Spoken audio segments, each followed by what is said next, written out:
Me doctor Vilas Farande, executive director, ignited mind societies, Mulshi institute of retail management. Ignited mind सोसायटीमध्ये Mulshi institute of retail management अंतर्गत MBA in health care administration हा MUHS Nashik affiliated private कॉलेजमध्ये प्रथम programme सुरू झालेला आहे यावर्षीपासून. या प्रोग्रामसाठी पात्रता जी आहे ती वेगवेगळ्या क्षेत्रातील डॉक्टर्स आणि affiliated MUHS related degrees eligible असतील.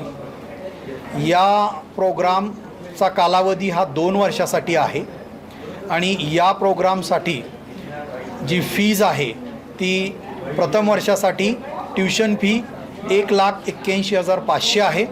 लायब्ररी फी ही 5,000 रुपये आहे आणि विद्यापीठाच्या ॲफिलिएशनच्या आणि एक्झामच्या प्रोसेस फीज ही 14,000 आहे. अशी 2 वर्षासाठी विद्यार्थ्यांसाठी 3,73,000 रुपये फीज भरणं अपेक्षित आहे. हा पूर्ण कोर्स किंवा या पूर्ण ॲडमिशन प्रोसेस हे MUHS विद्यापीठ स्वतः घेणार आहे. त्या विद्यापीठाअंतर्गत एंट्रन्स एक्झाम होईल. या एंट्रन्सनंतर मेरिट लिस्ट डिस्प्ले होईल आणि विद्यार्थ्यांच्या मेरिटनुसार हा कोर्सच्या 60 सीट्स रिझर्वेशनच्या पॉलिसीनुसार डिस्ट्रीब्यूट केल्या जातील. या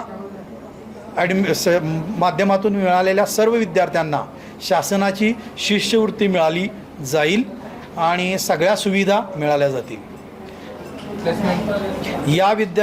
या कोर्स पूर्ण करत असताना स्किल डेव्हलपमेंट अंडर वेगवेगळे प्रोग्राम्स ऑर्गनाईज केलेले आहेत, ज्याच्यामध्ये विद्यार्थ्यांच्या कम्युनिकेशन स्किल आणि practical skill, technical skills improve केल्या जातील. आणि 6 महिन्याची जी एंट्रनशिप आहे न्यू एज्युकेशन पॉलिसीनुसार ती या प्रोग्राममध्ये विद्यापीठानं आधीच इन्क्लूड केलेली आहे. ती संस्था स्तरावरती पूर्णपणे 100% संस्था देईल आणि त्या एंट्रनशिपचं प्लेसमेंटमध्ये 100% कन्व्हर्जन करण्यासाठी लागणारे जे काही ॲडॉन स्किल्स आहेत त्या सगळ्या ॲडॉन स्किल्स हे आपण आयव्ही लीफ आयुर्वेदिक कॉर्पोरेट वेलनेस म्हणजे आपले कॉर्पोरेटशी असणारे संबंध आणि रिलेशन्सच्या माध्यमातून विद्यार्थ्यांचा इम्प्रूव्हमेंट करून प्लेसमेंट 100% एन्श्युअर केली जाईल. जी कॉलेजची वेबसाईट आहे ती www.mirm.mgi.ac.in किंवा www.muhs.ac.in